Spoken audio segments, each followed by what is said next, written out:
नमस्कार. आज आपण सुरुवात करूया चतुश्लोकी भागवत. गेल्या वेळेला मी लिंक पाठवली होती तुम्हाला. याच्यात तुम्ही जर ऐकलं असेल 4च श्लोक आहेत. इथे तर खूप लिहिलेलं दिसतंय तुम्हाला.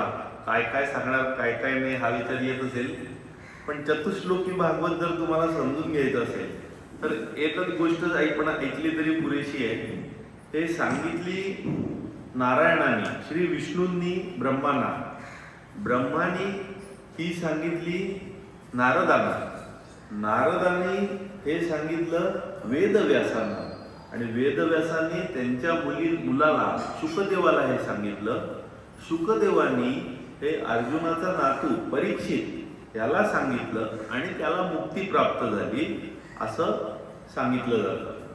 तर जे वेदव्यासांनी शुकदेवांना त्याच्या मुलाला जेव्हा ते सांगितलं तेव्हा ते भागवत या रूपात सांगितलं गेलं.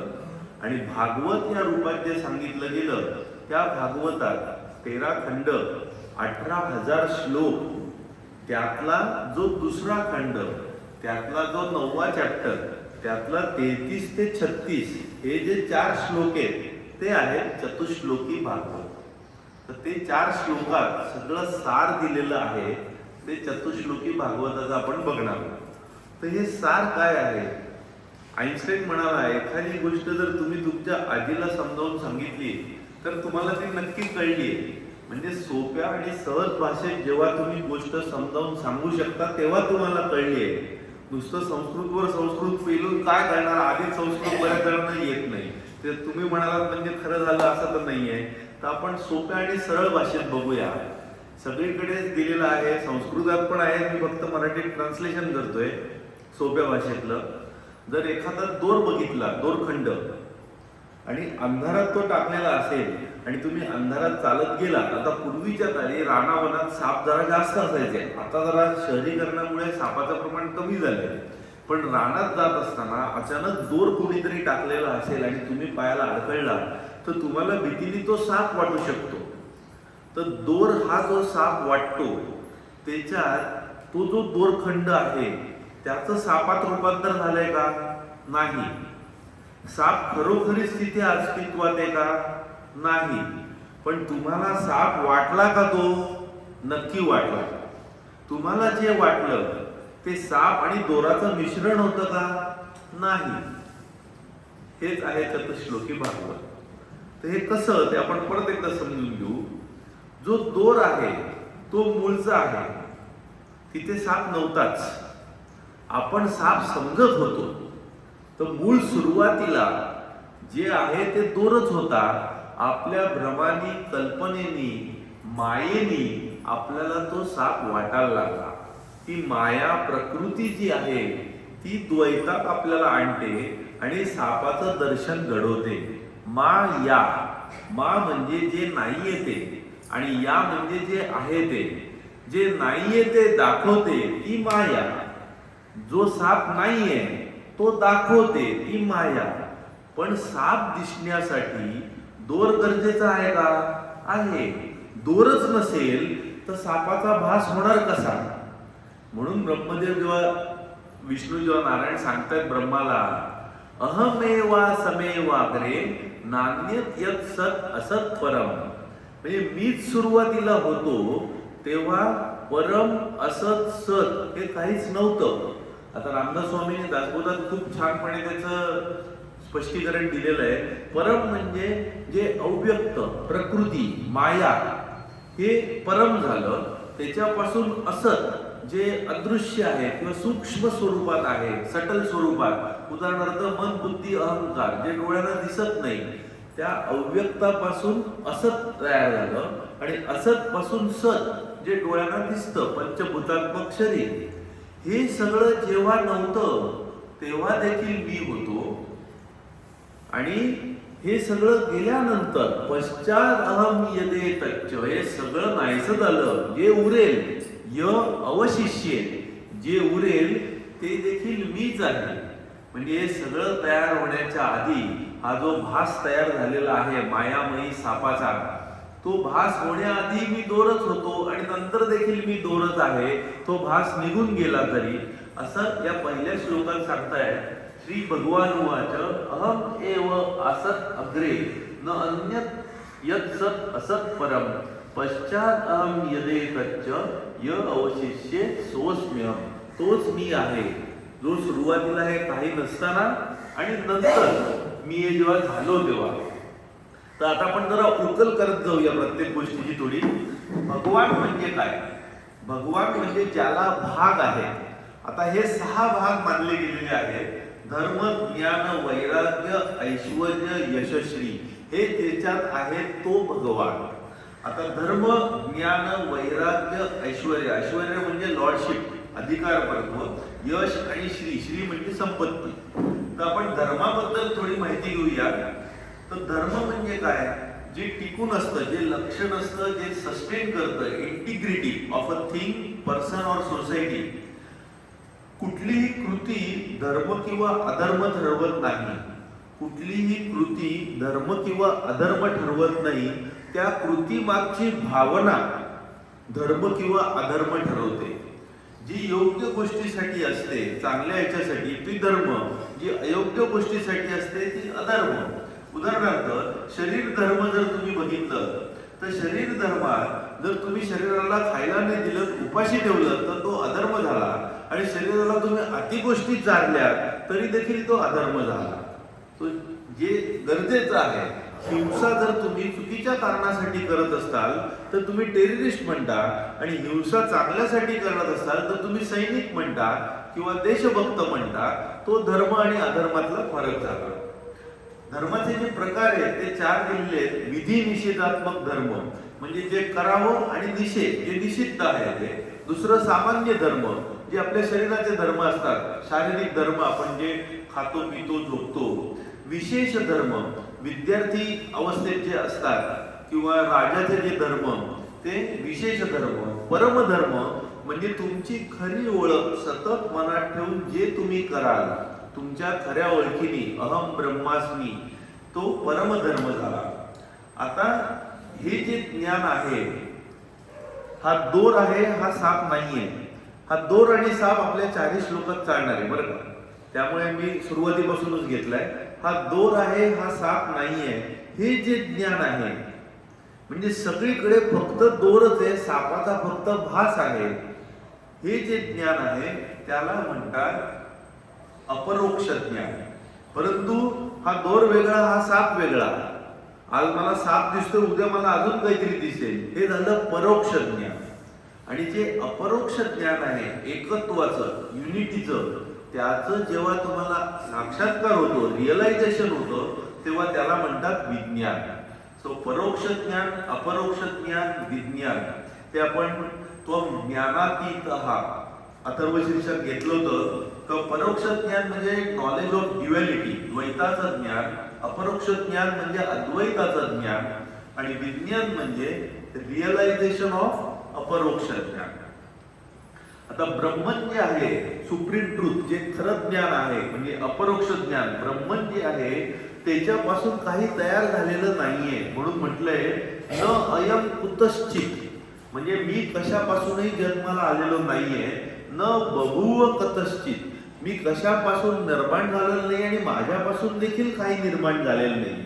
म्हणजे दोऱ्यापासून, रोप पासून साप तयार झालेला नाहीये ना, सापापासून रोप तयार झालेला आहे. परम असत सत हे आपण बघितलं मगाशी. आता ड्युअलिटी मध्ये, द्वैतामध्ये कशाचंही लक्षण ओळखायचं असेल तर त्याला स्वरूप लक्षण किंवा तटस्थ लक्षण असं म्हणतात. आता स्वरूप लक्षण, तटस्थ लक्षण जी आहेत ती द्वैतात ऍप्लिकेबल आहेत, अद्वैतात ती ऍप्लिकेबल नाहीये. आता हे जे वाक्य भगवान श्रीकृष्ण विष्णू सांगतायत की मीच सुरुवातीला होतो, मीच शेवटी होतो, माझ्याशिवाय इथे दुसरं काही नाहीच आहे, सगळं काही मीच आहे. भगवद्गीतेत श्रीकृष्णही सांगतायत काही श्लोकात, अहम सर्वस्य प्रभवो मत्त सर्वम प्रवर्तते, मी सगळ्यांच्यात आहे, सगळे माझ्यात आहे, दुसरं काहीच नाही. हे समजून जे मला भजतात तेच खरे हुशार ज्ञानी लोक. ज्ञानेश्वर सांगतात जे जे भेटेल भूत, जे जे भेटेल भूत म्हणजे या पंचमहाभूतात किंवा या जीवांमध्ये जे जे तुम्हाला दिसेल ते ते मानिजे भगवंत. जे जे भेटेल भूत ते ते मानिजे भगवंत, हा भक्ती योगू निश्चित जाण माझा. भक्ती योग म्हणजे काय? तर जे जे तुम्हाला दिसेल त्याच्यात तुम्ही देव बघा. इति इति सगळीकडेच देव भरलेला आहे, तो माझा भक्तियोग झाला. मग एक श्लोक आहे पुढे, त्याच्यात अव्यभिचारी व्यक्ती अव्यभिचारी भक्ती असं म्हटलेलं आहे श्रीकृष्णांनी. तर अव्यभिचारी म्हणजे काय? येथे भेदू काही देखीजे तरी व्यभिचारी तो.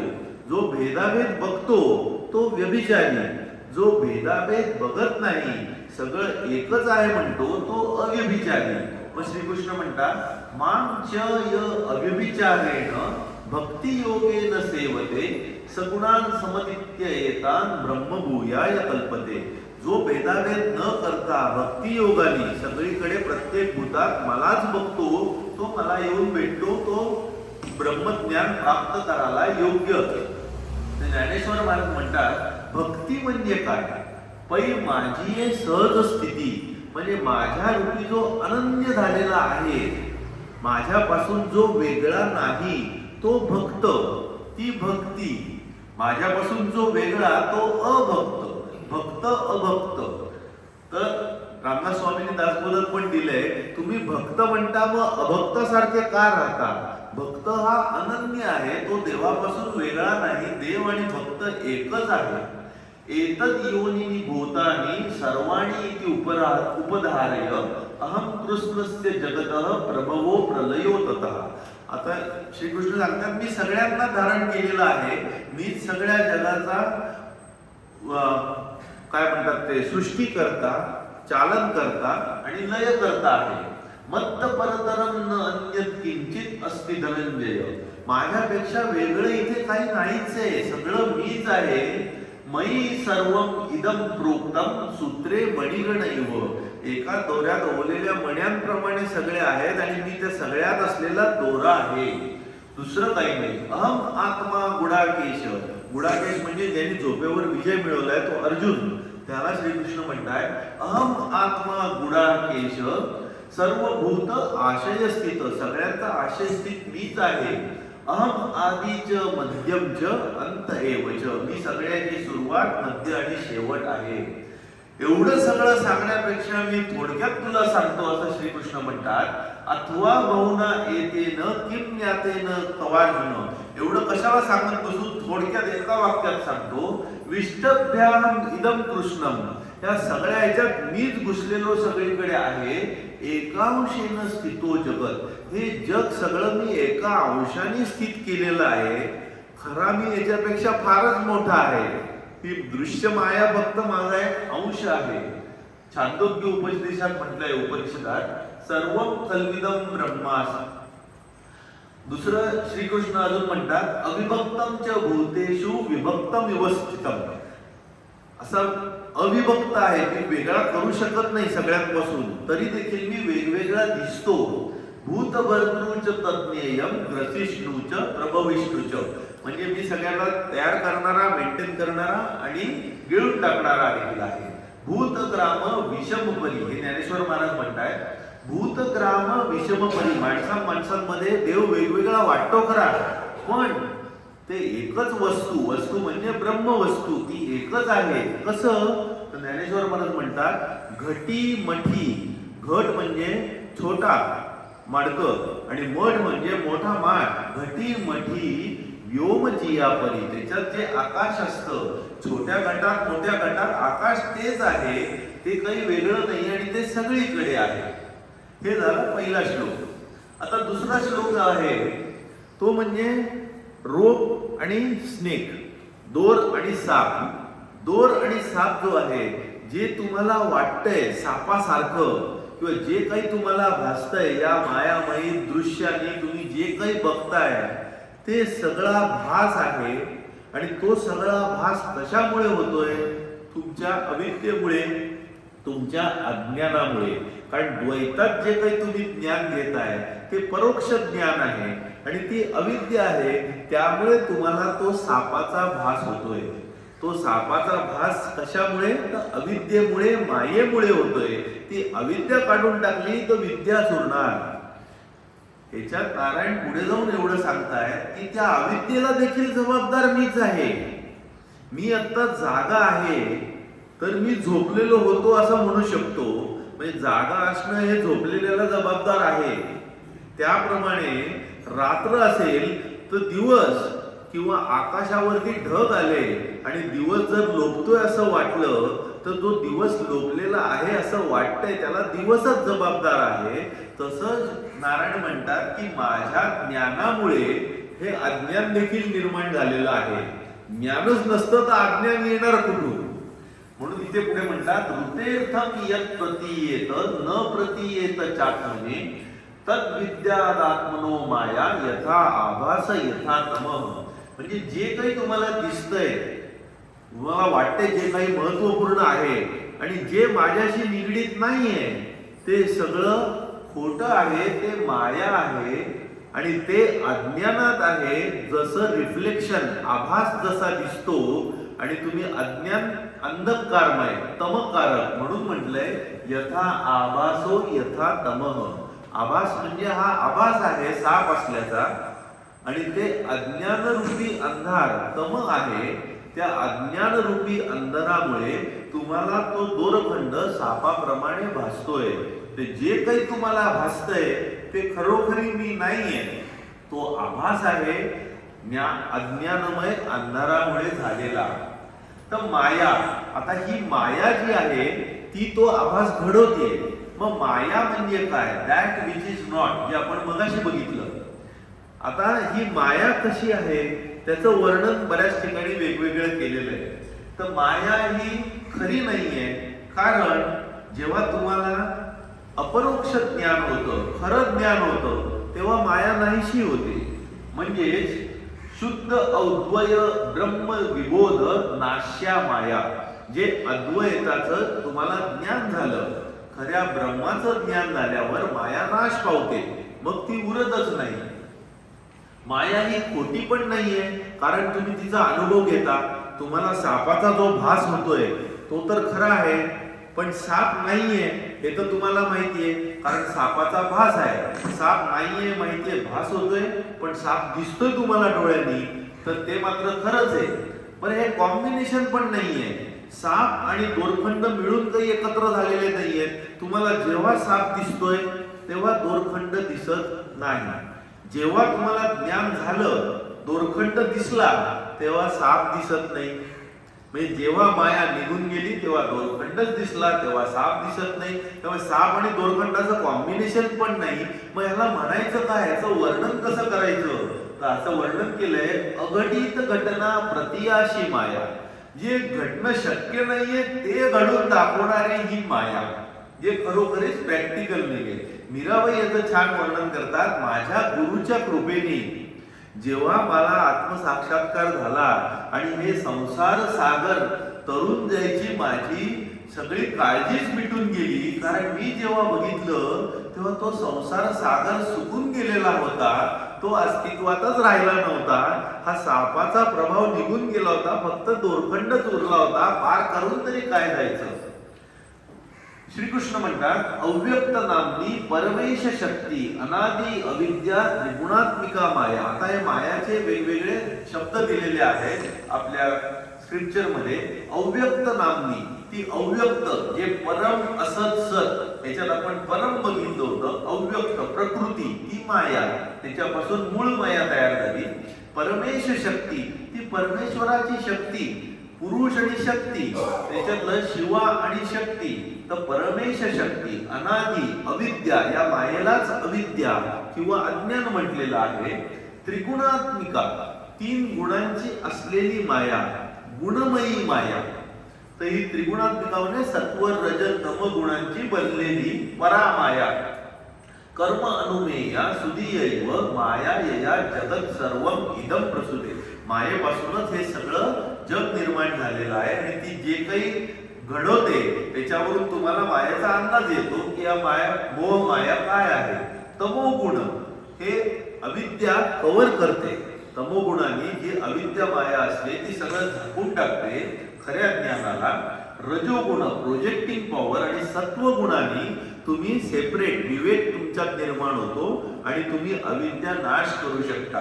म्हणून तमोगुण रजोगुण हे बंधनात्मक आहेत, तर सत्वगुण हे मुक्तीच्या दिशेने आहेत. पुढच्या 2 ह्याच्यात आपण हंसगीता बघणार आहोत. त्या हंसगीतेमध्ये सांख्य योग जो सांगितलेला आहे, श्रीकृष्णाने हंसाच्या रूपात सनक सनादिक ब्रह्माचे जे 4 मानसपुत्र होते त्यांना, तर त्या बाबतीत ते सत्वगुण कसे वाढव आणि मुक्तीच्या दिशेने कसा जा, हा ज्ञानयोग सांख्ययोग श्रीकृष्ण सांगतात. भगवद्गीतेत श्रीकृष्ण सांगतातच अर्जुनाला, त्रैगुण्यो विषया वेदा निस्त्रैगुण्यो भवार्जुन. 3 गुणांनी हे सगळं बनलेलं आहे, तर तू या 3 गुणांच्या पासून दूर जा. निस्त्रैगुण्यो भवार्जुन, निर्द्वंद्वो म्हणजे द्वैतातून बाहेर जा, द्वंद्वातून बाहेर जा. निर्द्वंद्वो नित्य सत्वस्थो म्हणजे सत्व गुणात सतत राहायचा प्रयत्न कर. निर्द्वंद्वो नित्य सत्वस्थो निर्योगक्षेम आत्मवान. पुढे श्रीकृष्ण सांगतात पुढच्या एका अध्यायात, दैवी येशा गुणमयी मम माया दुरत्तेया. ही माया जी आहे ती दैवी जी आहे ती गुणमयी माया आहे, ती पार करून जाणं सोपं नाही. दुरत्तेया मम माया दुरत्तेया मामेव ये प्रपद्यन्ते. मला जे शरण येतात माया मेताम तरंती ते. आता शरण येणं म्हणजे काय, तर भेदाभेद विसरून परमेश्वरात आणि आपल्यात दुसरा भेदाभेद नाहीये हा जेव्हा आपण सोडून देतो तेव्हा त्याला शरण येणं म्हणतात. तर याच्यात त्यांनी उदाहरण दिलंय की जे मासे जो जाळं टाकणारा असतो त्याच्या पायाशी येतात तेव्हा ते जाळ्यातून अपसुक सुटलेले असतात, जे दूर पडण्याचा प्रयत्न करतात ते पहिले कोळ्याच्या जाळ्यामध्ये अडकतात. ज्ञानेश्वर महाराज सांगतात, एरवी सर्वांच्या हृदयदेशी, एरवी सर्वांच्या हृदयदेशी मी अमुका आहे ऐसी, जे बुद्धी स्मरे अहर्निशी ते वस्तुगामी. म्हणजे सगळ्यांच्या मनात मी अमुक अमुक आहे हा जी अहम भावना तयार होते ती देखील मीच वस्तू आहे. कशी, तर हे अज्ञान अविद्या हे ज्ञानामुळेच निर्माण झालेलं आहे. म्हणून ते सांगतात, जे मगाशी मी तुम्हाला सांगितलं, परी हेही होणे अर्जुना मजची स्तव तया अज्ञाना, जैसी जागताची हेतू स्वप्ना निद्रेते होय. किंवा पै अब्रे दिवसू हरपला तोही दिवसे जाणो आला, तैवी मी नेणोची विषयो देखिला मजची स्तव बुद्धी. जैसे सर्पत्वा का दोरा दोरूची मूळ धरून नरा. म्हणजे रोप नसेल, दोरखंड नसेल तर सर्प दिसेल कसा. दोर तर मूळ आहे सर्प दिसण्यासाठी, म्हणून अज्ञानासाठी देखील ज्ञान जबाबदार आहे असं ज्ञानेश्वर सांगतात. तैसा ज्ञाना अज्ञाची या संसारा मियाची सिद्धू, त्याला देखील मीच आहे जबाबदार. आता आपण 3ऱ्या श्लोकाकडे येऊया. यथा महांती भूतानी भूतेषुच्चावचेष्वनु प्रविष्टान्य प्रविष्टामी तथा तेषु न तेष्वहम. आता ह्याच्यात आपण साप आणि दोरखंडाला जरा दूर ठेवू, त्याच्यापेक्षा सोपं उदाहरण घेऊया. मातीचं मडकं जर बघितलं तुम्ही तर त्याच्यात माती आहे. पहिले माती होती का पहिले मडकं होतं असं जर सांगितलं तर 100% लोक सांगतील जगात पहिले माती आली, मडकं माणसांनीच बोलवलं. प्राणी काही मडकी बनवत नाही, माणूसच नंतर आला. माती पहिले तर सरळ आहे. बरं, माणसांनी मडकं बनवलं, मडक्यामध्ये नंतर माती शिरली का? नाही, ती आधीच होती. बरं, मडकं जेव्हा संपेल तेव्हा मडक्याची काय होणार आहे? मातीच होणार आहे. ते पहिल्या श्लोकात सांगताय की सगळ्यात पहिले मीच होतो. हे सगळं परम असत सत आलं, हे सगळं संपलं तरी मीच उरणार आहे, दुसरं काही उरणारच नाहीये. त्याचप्रमाणे या सगळ्या युनिव्हर्सल भूतानी म्हणजे पंचमहाभूतामध्ये सगळीकडे मी आहे, परंतु मी असून देखील मी त्याच्यात नाहीये. कशा स्वरूपाने? अधिष्ठान अरूप संबंध. आता अधिष्ठान आहे, परत येऊया दोरखंडावरती, आणि अरूप आहे सापाचं. अधिष्ठान आहे दोरखंडाचं, अरूप जे तुम्हाला भास होतंय सुपर इम्पोजिशन हे आहे सापाचं. जर दोरखंड नसता तर साप दिसणारच नाहीये. पण अरूप, जे खरोखरी रूप नाहीये, ते मायेनी तुम्हाला सापासारखं दिसतंय, ते जर काढून टाकलं तर तुम्हाला अधिष्ठान म्हणजे दोरखंडच दिसला. त्याप्रमाणे हे विश्व काढून टाकलं तर आतलं ब्रह्मन दिसणं काही कठीण गोष्ट नाहीये. आणि हे करण्यासाठी तुम्हाला कुठलेही कष्ट घ्यायचे नाहीये. हे सगळ्या साक्षात्कारी लोकांनी सांगितलेलं आहे की तुम्ही ऑलरेडी सिद्ध आहात, तुमच्यात ऑलरेडी ते सच्चित आनंद आहे. मग तुम्ही कष्ट घेतले म्हणजे काहीतरी मिळवायचे, पण ते तुम्ही ऑलरेडी मिळवलेलं आहे. ते फक्त तुम्हाला जाणीव करून घ्यायचे, रिअलाइज व्हायचंय, विज्ञान होणं गरजेचं आहे. मग काय आहे, तुम्ही झोपी गेलेले आहात, ते जागे व्हा. जागे होण्यासाठी कष्ट घ्यायची गरजच असते, फक्त जागा डोळं उघडणं गरजेचं असतं. आता हे जागा होणं म्हणून दुसरे सांगतात रामचरितमानसमध्ये, जानू सपने सिरा कटाय. जानू सपने सिरा कटाय. स्वप्नात जर कोणी डोकं उडवून टाकलं किंवा कुठले तुम्ही चाकूनी तलवारीने तुम्हाला खूप घायाळ झालेला आहात, कोई बिनु जागे ना दूरी दुःख होई. जाग झाल्याशिवाय ते स्वप्नातलं दुःख दूर होणार आहे का? बरं, स्वप्नात जे दुःख होतंय ते टाळण्यासाठी तुम्हाला कष्ट घ्यायचेत का? तुम्हाला फक्त जाग व्हायचंय. तर जाग झाल्यावर तुम्ही त्याच्याकडे बघून हसणार, अरे काय चाललो तो जीव चालला होता माझा. पण तुम्ही काही कष्ट घेतले का नाही, फक्त जागे व्हा. सेम वे यथा महांची भूतानी भूतेषुच्चावचेष्वनु प्रविष्टान्य अप्रविष्टानी तथा तेषु न तेष्वहम. आता याच्यात अष्टवक्र गीता जेव्हा आपण करणार आहोत, हंसगीतेच्या नंतर 4 जे पाठ आहेत, त्याच्यात त्यांनी 3 छान श्लोक दिलेले आहेत की हे जे तुम्हाला दिसतंय स्वप्न, हे सगळं खोटच आहे. आहे कोण? अहम ब्रह्मास्मी तत्वमसी, महासिद्धांत महावाक्य, शिवोहम शिवोहम, दुसरं काही नाही. म्हणून अष्टवक्र गीतेत अष्टवक्र सांगताय, अहो विकल्पितम विश्वम. हे विश्व किती विकल्पित आहे. अज्ञानात मयी भासते. हे अज्ञानात मला विश्व दिसतं विकल्पितम. कसं? रूप्यम शुक्ती फणी रज्जौ वारी सूर्य करे तथा. म्हणजे जे मोत्याचा जो शिंपला आहे तिथे तुम्हाला रूप सिल्वर दिसतंय, चांदी दिसतीये, किंवा दोराच्या ठिकाणी रज्जूच्या ठिकाणी फणी म्हणजे साप दिसतोय, जे आपण मगाचपासून उदाहरण बघितलं, किंवा सूर्यकिरणांच्या इकडे तुम्हाला मृगजळ पाणी दिसतंय. रूप्यम शुक्ती फणी रज्जौ वारी सूर्य करे तथा. हे अज्ञानामुळे सगळं घडतंय. त्याच्यात त्यांनी म्हटलंय की हे जे काही दिसतंय द्वैतात, त्रिपुटी, ज्ञान ज्ञेय ज्ञाता, ज्ञानम ज्ञेयम तथा ज्ञाता, त्रितय नास्ति वास्तवम. हे वास्तवात नाहीच आहे. अज्ञानात भाती यत्रेदम सोहम अस्मी निरंजन. अहम सोहम म्हणजे तोच मी आहे, मीच तो आहे. सोहम अस्मी निरंजन. शेवटचं दिलं अष्टवक्रांनी, द्वैत मूलम अहो दुःखम. हे द्वैतात दुसरं काय नाही, सगळ्या दुःखाचं कारण हे द्वैतच आहे. द्वैत मूलम अहो दुःखम न अन्यत अस्य अस्ति भेषजम. याला दुसरा काही उपाय, रेमेडी नाही, ट्रीटमेंटच नाही. या स्वप्नात जी काही दुःख होत आहे द्वैताच्या स्वप्नात, त्याला उपायच नाही. भेषज म्हणजे रेमेडी नाही. द्वैत मूलम अहो दुःखम न अन्यत अस्य अस्ति भेषजम. दृश्यम एतन मृषा सर्वम. हे जे बघताय तुम्ही, दृश्यम एतन मृषा म्हणजे सगळं खोटं आहे. मग काय आहे? एकोहम चिद रस अमल. चिद रस अमल सच्चित आनंदातच ट्रान्सलेशन. एकच मी सगळीकडे आहे. ज्ञानेश्वर महाराज एकदम सोप्या भाषेत देतात, नाना अलंकार दशे सोने न लपता लपले आहे. हा जो 3रा श्लोक आहे त्याचंच ट्रान्सलेशन केले त्यांनी. पण ज्ञानेश्वरी भगवद्गीतेवर आहे, पण चतुश्लोकी भागवताचा कसा रेफरन्स घेतलाय?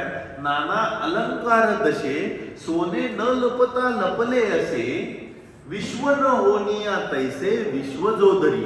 म्हणजे सगळ्या अलंकारात सोनं लपलेलं आहे, पण ते अलंकार त्या सोन्यामुळेच घडलेले आहेत. सोनं नसेलच तर अलंकार होणार कसे? तसं विश्वात न दिसता देखील परमेश्वर सगळीकडे आहे.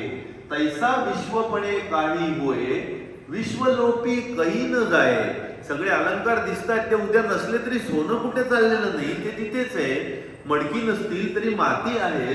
तैसा विश्वपणे काही होय, विश्वलोपी कही न जाय. जैसा रात्री दिवसो नोए द्विधा रवी. रात्र आणि दिवस नसला तरी सूर्य काही द्विधा नाहीये, तो एकच आहे. रात्र दिवस हे मायेचे खेळ चालू आहेत पृथ्वी गोल फिरत असल्यामुळे. आता सुरुवात केली पहिल्या श्लोकाला, अहम एवा समेवाग्रे. नारायण सांगतायत मीच सगळीकडे आहे. आणि चौथ्या श्लोकाला शेवट करतायत एतावत एव विज्ञातम. म्हणजे आता जे काही जाणून घ्यायचंय मुमुक्षु लोकांनी, जाणकार ज्यांना जिज्ञासा आहे समजून घेण्याची, एतावत एव जिज्ञास्यम तत्व जिज्ञासुनात्मनः.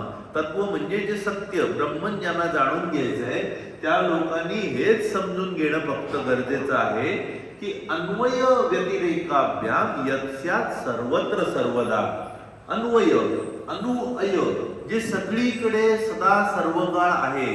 सत्य ब्रह्मन तत्वम असी अहम ब्रह्मास्मी जे ब्रह्मन सगळीकडे आहे. आणि व्यतिरेक जे सदा सर्वकाळ सगळीकडे नाहीये. उदाहरणार्थ 3 जागृतीच्या अवस्था, जागृती, स्वप्न आणि सुषुप्ती. जेव्हा तुम्ही जागे असता तेव्हा तुम्ही स्वप्नात नसता, तेव्हा तुम्ही गाढ झोपलेले नसता. जेव्हा तुम्ही स्वप्नात असता तेव्हा जागे नसता, गाढ झोपलेले नसता. आणि गाढ झोपलेले असता तेव्हा तुम्ही जागे नसता आणि स्वप्नात नसता. पण तुम्ही जाग झाल्यानंतर काय म्हणता की अरे मला गाढ झोप लागली होती, अरे मला स्वप्न पडलं, अरे मी आता जागा आहे. मग या तिन्ही याच्यात कॉमन कोण आहे? ते आहे ब्रह्मन, ते आहे सत्य, ते आहे परम सत्य.